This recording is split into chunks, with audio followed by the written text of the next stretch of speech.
Howard will be giving us a talk. Abhinav will introduce.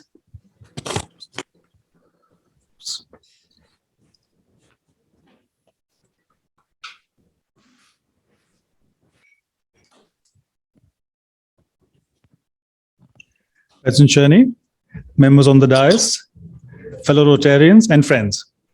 I am delighted to introduce Dr. Howard G. Dr. Howard is an eminent international educationist who has been living and teaching in Mumbai for several years. He is the principal of the DSB International School. DSB is like a hidden gem in the heart of Mumbai. It was established in 1961 as the Deutsche School Bombay. It runs from play school to grade 12 and offers the IB, the National Curriculum of England, as well as the German curriculum. Personally, I discovered DSB quite by chance thanks to Rotary. Many years back, Nidhi and I were having dinner with our Rotarian Mithya New and his wife Martina. Our son Hriday had just turned 2 and we were lamenting the lack of good schools in Bombay. Have you considered DSB? Said Mithya. I had not. In fact, I had never heard of it. Turns out that Mithya was the chairman of the board at DSB then. He organized a campus visit for us and we were hooked. In those days, DSB was a school almost entirely for expats. So getting in was another thing, but that's a story for another day.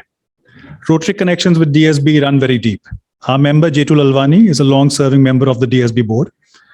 And Rotarian Bernhard Steinbruck of Rotary Club of Bombay, Midtown, is its present chairman.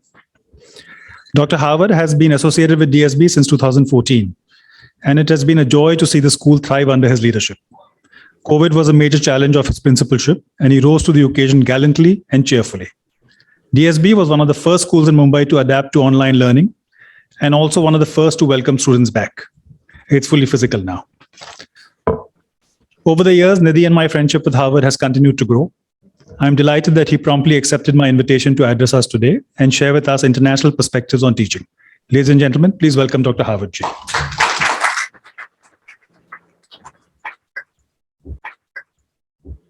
Thank you very much, Abhinav, for that very kind introduction. And thank you very much, all of you, for inviting me. This is the first time I've ever actually done an after-lunch speech. I am used to talking, as you are aware, because I'm a principal, often for a long time, to parents who are a captive audience. So, and usually on fairly focused subjects. So I do understand that some of you might be sitting there and not really filled with excitement at the idea of listening to a school principal, because I've listened to a lot of them over the time, and some of them don't know when to finish. Anyway, I understand that there is a limit to the amount of time I can speak, which is a very good thing. And also, if you get bored, you can just shuffle or cough or something like that, and I'll get the hint, okay? So when asked to come and talk about education, well, I'm a principal. It is my job, and my job most of the time is my life. And therefore, this was quite a wide sort of field to be aiming into. So I struggled a bit to find a focus. Can we go to the next slide, please? Thank you.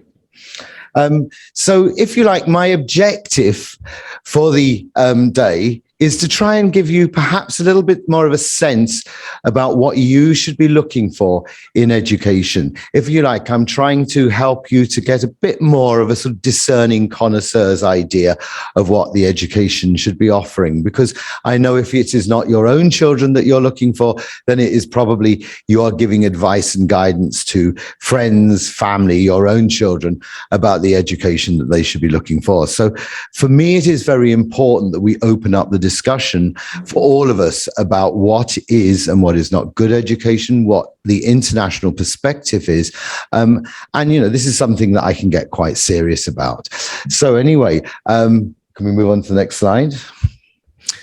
I'm sure a number of you might be able to guess, given a bit of time, where this is a picture of. And I am very, very aware that we are in a country that has had a culture of organized, large-scale education for a very long time. Nalanda University, which I had the fortune to visit a couple of years ago, is at least 1600 years old in its foundation. And so, you know, education is not a new concept here. But what we perhaps are thinking about now is perhaps what is relevant to the modern day, and what is it that we are actually looking for. So can I have another picture? I just thought I'd give you an idea about what my home country looked like 1600 years ago. Okay, so, right. So India is a fascinating country, a fascinating place, and a really, really good place to be talking about education. About 18% of the world's population lives in this country. And despite the fact that we tend to think of international education and IB schools as being high-end, nevertheless, there are over 185 IB schools in this country, and that number is growing daily. And that represents 8% of the world's population. So India has already embraced international education. If you add to that the further 400 Cambridge schools that function in India, then what we can say is that international education, in the sense of an international curriculum, is something that is alive, well, and kicking in this country. It would also be fair to say, if we go back a bit further and we look at the roots of where the ISC, the CBSE, and even some of the state boards come from, the paradigm of education in India has got a lot to do with the colonial heritage. This may not be a good thing. I'm certainly not, as a British person, going to boast about it here. But nevertheless, we can see that education as an endeavor in India is something which takes on both international and local perspectives, for good and for bad, I would argue. There are interesting aspects of all of it. One of the things is the International Baccalaureate started out very much as a Western sort of concept of education, but certainly if you look at the International Baccalaureate, and in India, rather like Chinese food, it has been desified somewhat. And again, sometimes for good, sometimes for bad. I love manchow soup, so I'm not complaining. Okay, so could we move on, please? So why am I here? What business do I have being in India? You've got 1.38 billion people. There's plenty of you that are a lot more intelligent than me. What do I bring to the table? And people like me. There are probably about 10 principals in the city who are international in the sense that they are not Indian. And some of them, I think, like me, have quite a lot of influence on what happens in their school. Others would quite openly describe themselves as whitewashed. They're there to give an image of internationalism to a school that really doesn't hold with many international philosophies or international practices. And when you look at the range of international schools available in the city, you see a wide range of motives behind what they're there for. Some which are there very much as passion projects of people who really want something spectacular, who want to create and produce something that moves the country forward, and equally some which are very much about the pride and ego of the people who own them.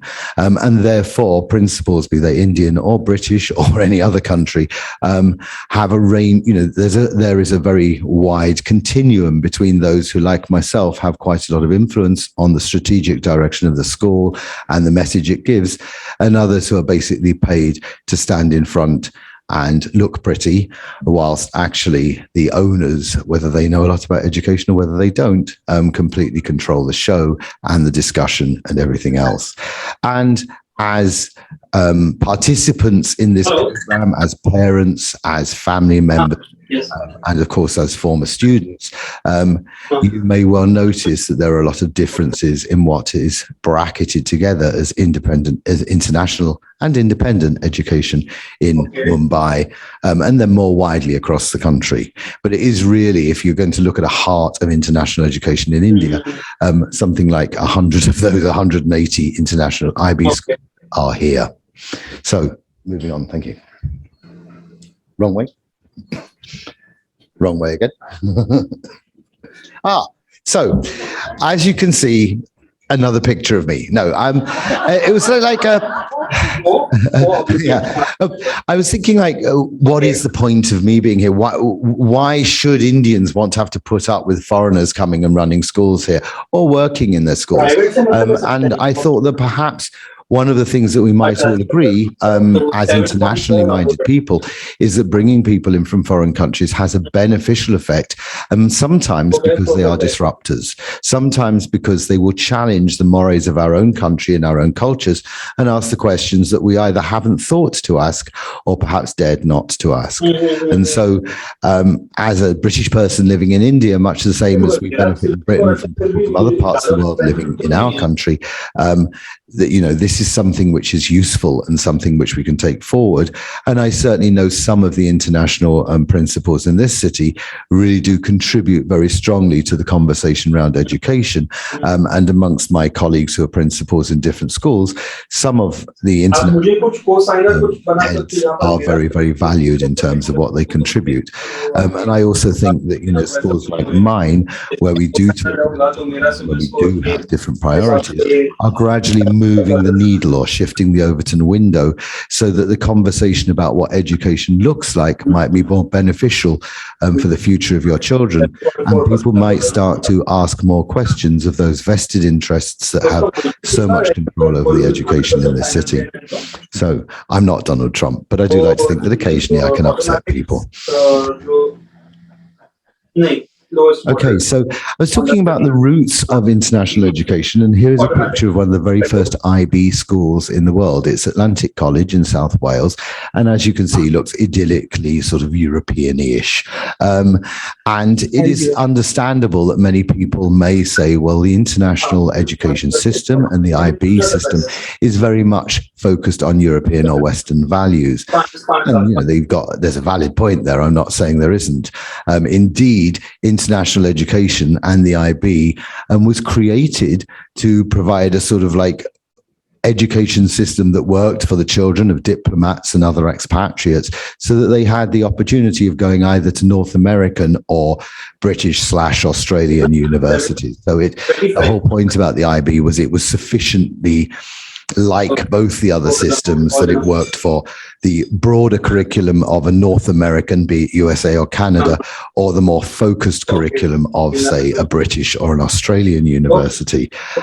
However, some of the very first IB schools around the world are in places which perhaps aren't quite so Western. For example, Beirut before the Civil War, Iran before the fall of the Shah, had thriving IB schools, and the international school in Ibadan in Nigeria was the first school in Nigeria, I believe, that was non-segregated on racial grounds. Very, very interesting and definitely non-Western perspectives that have been with it for a long time. And to this day, there is a healthy conversation in the IB about decolonizing the IB and opening it up and thinking about other perspectives. I would say it has some way to go. And I also would say that perhaps we in Asia start to lead this conversation a bit more, rather than allowing it to trendy Western and non-white academics to do it. I think, you know, India needs to start to talk about where it thinks the IB should be going. And indeed, it's doing some interesting things, because in Delhi at the moment, the Delhi public schools, as you're probably aware, are actually looking at an IB style program. And more importantly, if you look at the Education Act in India, that too is thinking about a lot of the ideas that come from international education. So next slide, please. Just as a sort of aside, when I talk about international education as a sort of opportunity and an area of interest, this is an interesting book by a guy called Mark Tully, who was a BBC correspondent in India for many years. And he actually identified that one of the biggest problems with India was the lack of education in Hindi. He said that one of the biggest problems was that the aspirant classes of India choose an English education. Now, I think we all understand why, because we understand the international value of English. But the simple fact is that in terms of developing the complex concepts that are required to understand all the different subjects that the children are learning, from art through literature, science, mathematics, we're actually causing ourselves a lot of problem if these subjects are being delivered to children who are not really very capable of using the English language by teachers who are most certainly not able to couldn't provide the quality of instruction required to get those concepts across in the English language. So when we talk about international education, when I'm talking to you about what I do and what I value, I think it's important to know that we're talking about really an education that is aiming at people like yourselves who are very comfortable with the facility of English, and that this is not necessarily a solution for the large amount of people in this country who would be much, much better off being educated in their own vernacular languages and not being forced to learn in English from teachers who really can't speak English well enough to teach them. So in South Mumbai, we're very fortunate. I have no difficulty finding teachers who are excellent in English. And indeed, most of my parents speak far better English than most of the parents I ever met when I was teaching in the United Kingdom. But those of you who've been to Manchester will understand what I'm talking about. But, I just wanted to make an aside. In talking about the value of international education, I think it's also very important for us to understand the value and importance of teaching and learning in our own languages as well. Next one, please. Okay, so these are some of the things that really underpin what international education is about. This happens to be the IB learner profile. This is the values and attributes which are the IB says that they wish to develop in their students. And every single school that runs the IB in this country will tell you that this is what they do. That they develop students who are knowledgeable. I should be able to reel these off without looking at the slide, but risk takers. I have to look again. I'm getting nervous. Balanced. I can't do two things at once. It's not possible. But anyway, these are things which are absolutely at the heart. What we're saying when we're delivering this program is not that my end product is a bunch of exams at the end of the 12th standard. My end product is a young person who goes out into the world equipped to make the most of the opportunities that they get, and more importantly, useful to do something and give something valuable back.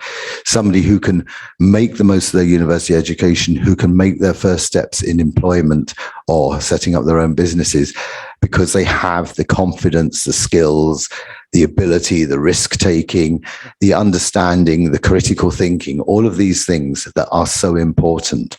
And I think where I talk about this is what the IB genuinely stands for, and it stands for it all around the world. And if you go to a school in Bergen or a school in Mexico City, you're going to see these values and you're going to see them in action amongst the students. Now, when you start to drift eastwards of a certain line, you start to see that not everybody necessarily buys into this. And so therefore, perhaps this is a conversation that we need to be opening up a bit more in this country. What is it that we want from our school kids? What is it that we want from our schools? And are we committed to this? So more often than not, this is how schools in this country value themselves. Whilst these are not necessarily IB schools, all around the country, we see examples of schools priding themselves on toppers, priding themselves on high academic achievement. On July the 6th, when all the IB results come out, or July the 5th rather, my phone goes ping, ping, ping, ping, ping, as lots and lots of IB heads are first on the chats to sort of shout about how wonderful it is that loads and loads of their children have got 45 points or 43 points, and isn't this marvellous? Yeah, it is marvellous if you're that sort of child. It's not marvellous if you're the sort of child who doesn't ever have the possibility of getting there. And in many, many schools would never have been given the opportunity to try. International education is for all children. All children can benefit from it. They don't have to pass to benefit. The journey of education is valuable. You almost lose the word pass and fail. Some of us do better than others. But each of us, through taking part in a high quality education that focuses on those qualities that I talked about, those attributes, each of us makes progress in a journey down a road that doesn't end when you're 18. Doesn't end when you're 57 like me. It ends, I hope, the day that you die, that you continue to grow and develop.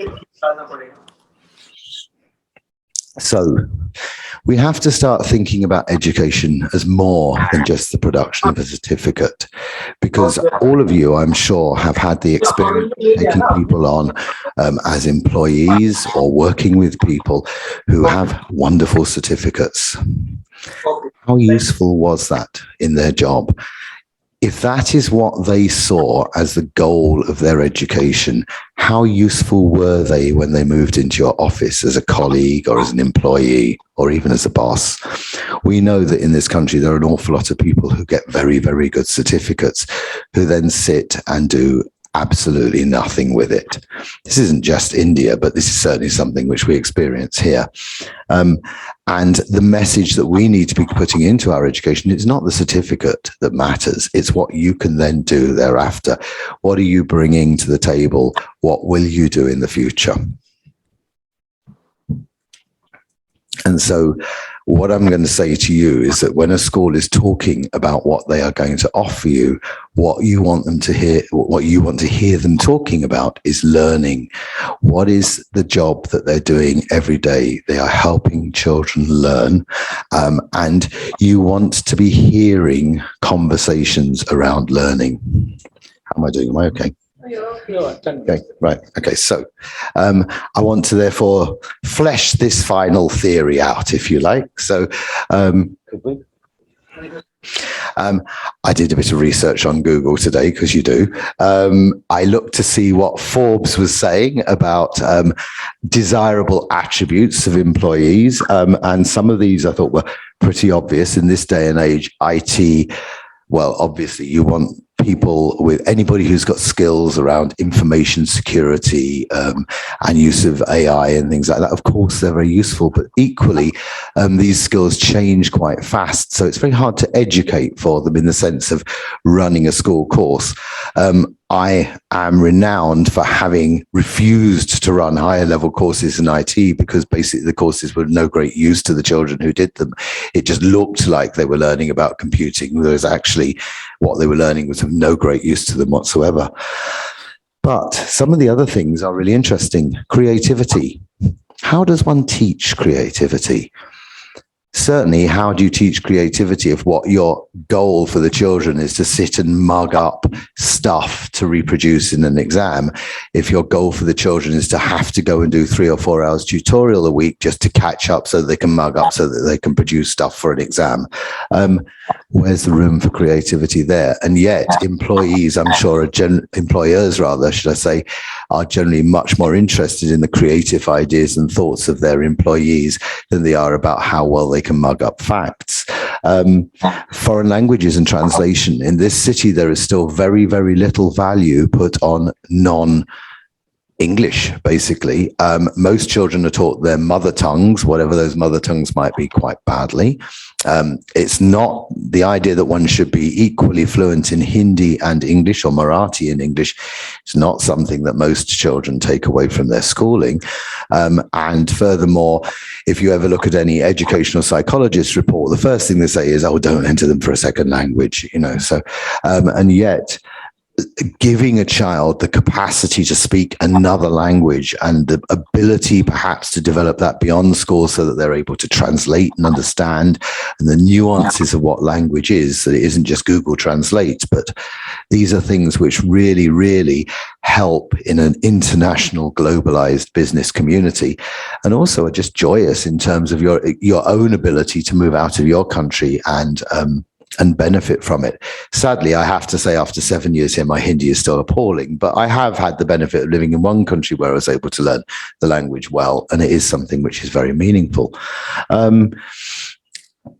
Data analysis and statistics. Again, you'd think, yeah, schools can teach data analysis and statistics, but actually, if you want kids to really understand analysis and statistics, you need them to be learning history.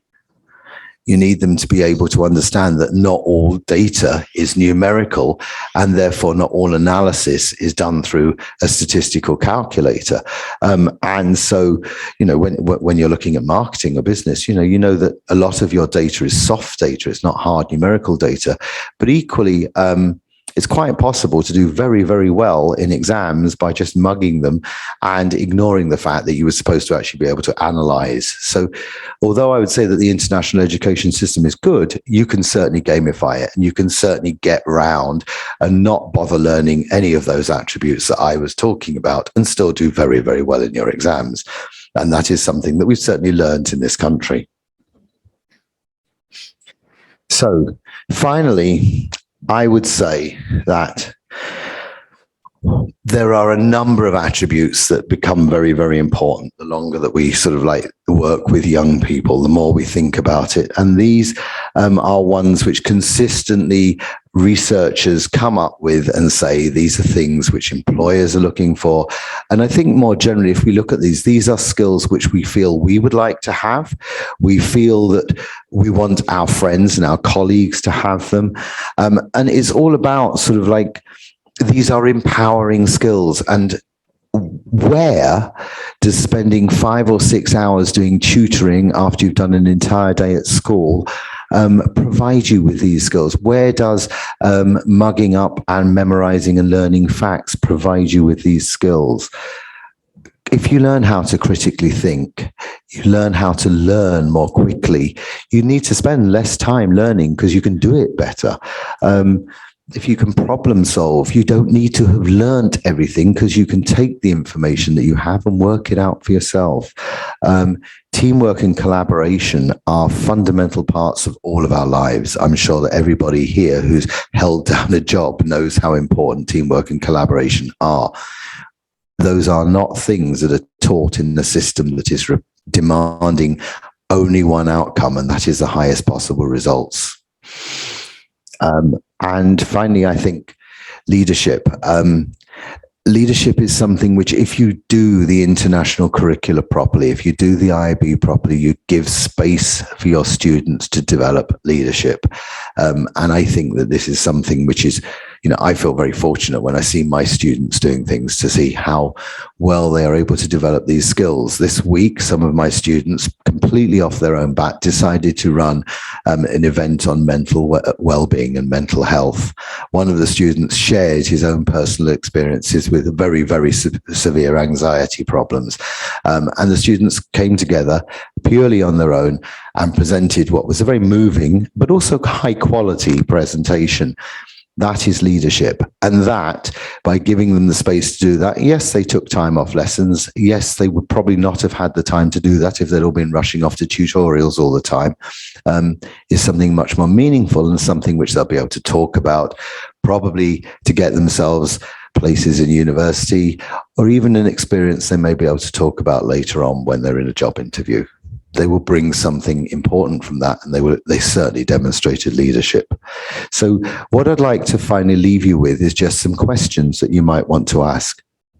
Final one, please. When you're talking about choice of schools, and when you're talking to somebody about, you know, we'd like to think or consider your school, firstly, please remember that it is the most important decision you're likely to ever have to make or guide anybody on. The cost of an international education in itself is fairly phenomenal, irrespective of the fact that it's very, very important. So what do you want to see? How do you know that that people are authentic in what they say? Because if I go back to my slide that I said, which was all the IB sort of aspirations, typically any school will tell you these things. I mean, I talk about our school being a values-based school. Any other principal will stand on this podium and say the same thing, basically. So how do you sort of like get in there and interrogate this and work out for yourselves whether what you're hearing is authentic and true, and whether it really will describe the child's experience as they move through their education? And I think you need to know that if you want an international education, these are things you should expect. You should expect a child's education to be child-centered. And that means that when people talk about decisions made in the school, those decisions have to be based on learning. They are not decisions, rules that are logistical, that are about control, that are about doing things so that everybody fits in nicely. They're not about performance to burnish the name of the school or the school's owners. if the person cannot explain to you why they do something based on learning and students' well-being, then they are not being authentic. And so things that you want to look at are opportunities for children to enjoy their learning. If there is not a joy of learning, which I admit is hard to prove in 13-year-olds, but certainly when you're talking about primary age children should want to come to school every day, should be excited about things like spreadsheets. You know, the simple fact is that they want to learn. And if you're not hearing that from them, then this is not authentic. And therefore, you also want to understand that there is an ethical school, and that is a school which looks after all of its stakeholders, parents, teachers, and students, and treats everybody with respect. So these are questions that you're looking for, and you're looking for sustainability, and you're looking for well-being. And for example, if somebody tells you they are really, really interested in well-being, and then they put 3 or 4 sets of exams into a year and forces the children to all get really, really nervous and anxious about these, they're not interested in well-being. And it doesn't matter how many well-being principles they have and everything else, they're not interested. So I think I've probably talked for quite long enough. It wasn't very funny. I do apologize. I try to be more amusing than that in the future. But anyway, I'd like to hear anybody's questions or if anybody has anything to say. Thank you. Yeah, please, Macy. Yeah. You know, you talked quite a bit about it, the classic debate of learning by rote versus learning by assimilation and analysis. But, you know, Indian and Chinese societies still tend to rely a lot on learning by rote. And in certain disciplines like medicine, I think learning by rote, at least a significant part of the portion lends itself to it. And so my experience has been that, you know, we were as kids, and even our children are made to learn the times tables repeatedly, having to do math quizzes, having to learn poetry. And so when I compare them to their cohort in countries like the UK, I realize that kids from Asian countries are far higher in their numeracy skills than their counterparts there. So I'd like, you know, some more of your insight on that. The second question I have is, given that IB has proved to be a more well-rounded curriculum than the A and the AS levels, why isn't someone like the UK government adopting it, given that, you know, schools in the UK have, you know, taken this up right in the beginning, and people like Sevenoaks and the school you mentioned in Wales are known worldwide for it? Okay, I'll answer the second question first. The second question is pure politics. The Conservative Party is committed to the A-levels. They have some fantasy view of them being an ideal part of the past, and that's the only reason why it's not changed. You're quite right, the IB is way better, and there is no educational justification for sticking with A-levels. First question was interesting. I'm not against rote learning. I think there are all sorts of places. I personally learn my Spanish verbs by rote.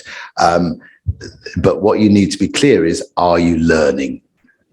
And there is a difference between, if you like, that factual memory recall, which is really, really important, and understanding. And factual memory recall has its uses. Like if I need to be able to speak to you in the correct tense in Spanish, it's important that I've memorized that. But if I need to be able to work out a mathematical problem, I need to be able to do more than just memorize maths. I need to actually understand what the maths is telling me or doing. And so I personally like the question you asked about memorizing times tables, which is a really good one, because that's sort of how I thought it was. But when I understand more about learning at depth, which is what they talk about with teaching mathematics to children of that age now, you realize that memorizing the times table, well, at some point in time, you actually forget your times tables, because I have done now, to be quite honest. I no longer am able to drag them up. But what we're actually getting children now to do is to understand that in a bigger context of numerical understanding, that so hopefully these children have a greater numerical grasp. So does that answer your question? Thank you. Thank you very much for that. That was a very nice question. So Satyan? Oh, okay. Can I let... on a lighter note, just like to ask, how come you have a British head for a German school? Yes, it's sort of like evolution. Gradually, they died off, and I got left behind.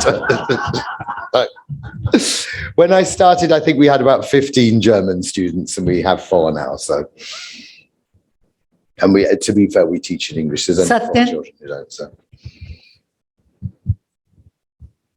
Oh, Hi, Doc. That was really thought-provoking. I have a couple of questions. One is a little serious, one is a little frivolous. The serious one is that, these days the International Baccalaureate is considered quite a holistic program. But do you think we can adopt the one-size-fits-all approach in all the countries? I mean, shouldn't we imbibe a bit of a culture into the IB? I think, yes, I would have to say, and I do think that I really think that India needs to be very heavily involved in that discussion. But for positive reasons, rather than, as I say, the desification of it, which isn't necessarily always for positive reasons. But yeah, I think there is a very, very strong discussion going on at the moment about decolonizing the IB. Undoubtedly, if you look at some of the curricula, it's far too focused on Western. I mean, the history curriculum, for instance, is frustratingly Western European and Euro-Americans still. And yeah, but I think this will happen anyway. I think as we've got, the explosion of the IB in Britain and in India and in China is going to move the needle, and then the explosion of the IB to come in Africa will do the same thing. Thank you. And on a lighter note, if you can, you've been an educator here in Bombay now for 7 years. Can you share some amusing instances which you've come across?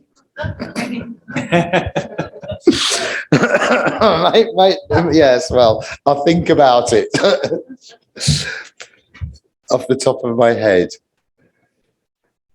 Howard, would you like to come and sit down and answer? Thank you. No, I can't at the moment. They come more naturally than that. I'll see if something happens.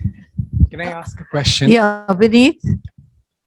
Dr. G, very interesting address by you. But what I'm taking away is the centerpiece of the internationalization or the international curriculum that you talked about, which in one word is learning. It therefore is a very fundamental concept about education, right? At the same time, despite the fact that there are 400 Cambridge schools and number of IB schools in India are increasing, it still remains a very elitist program, right?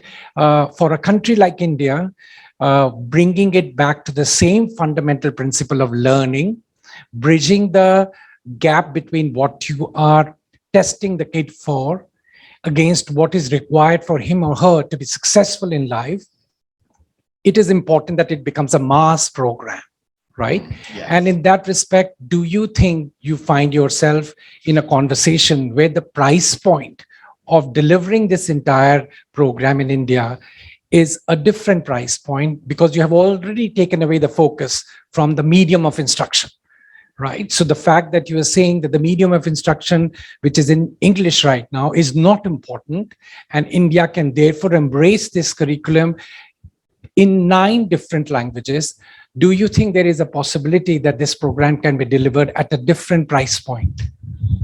Certainly, from what I understand, I know somebody who's trying to deliver not this program, but they're trying to deliver the CBSE in a IB style at sort of about £1 lakh a head.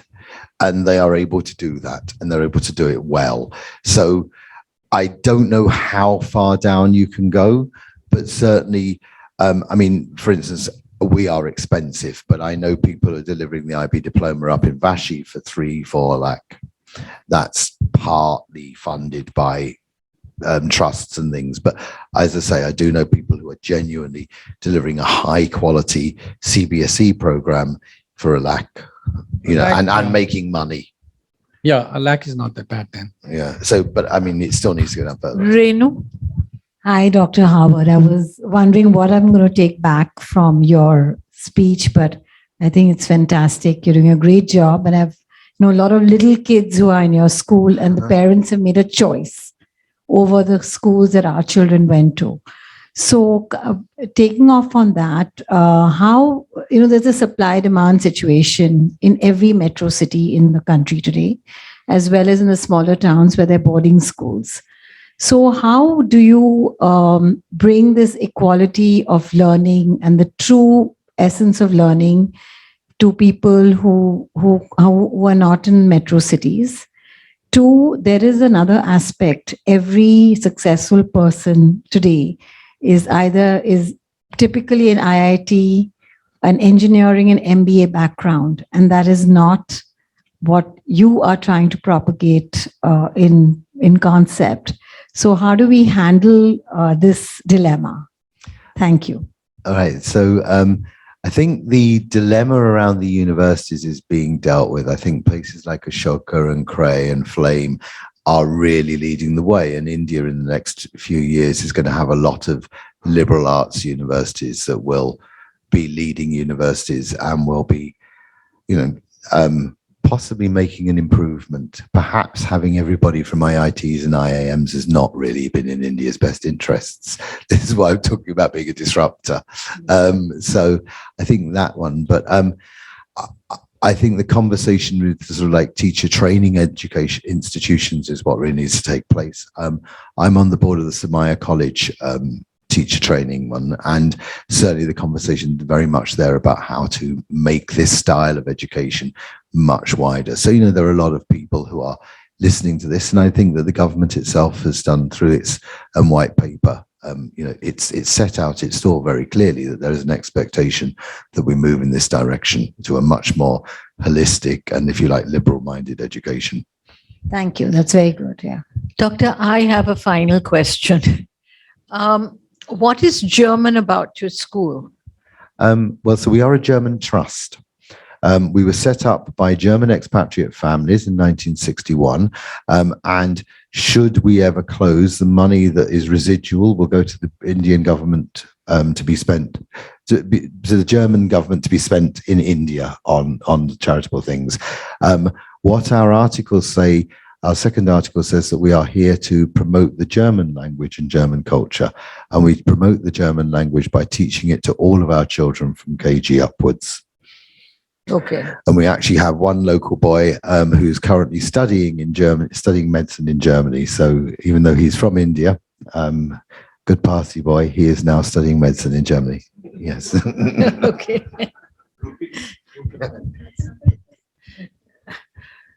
Right. Thank you, Doctor.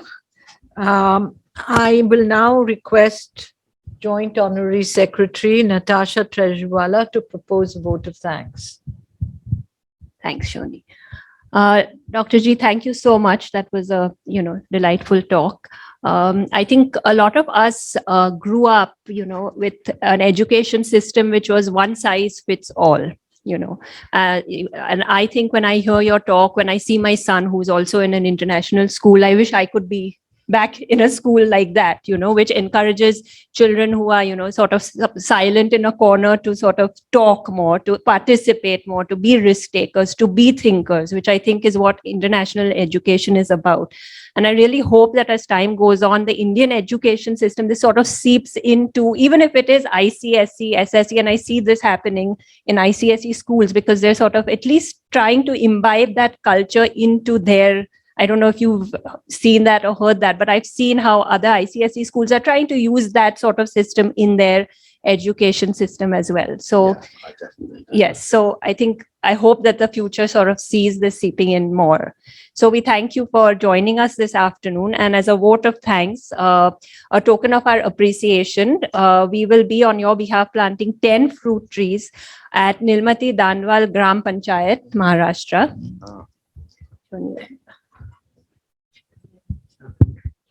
I like fruit trees. Thank you very much.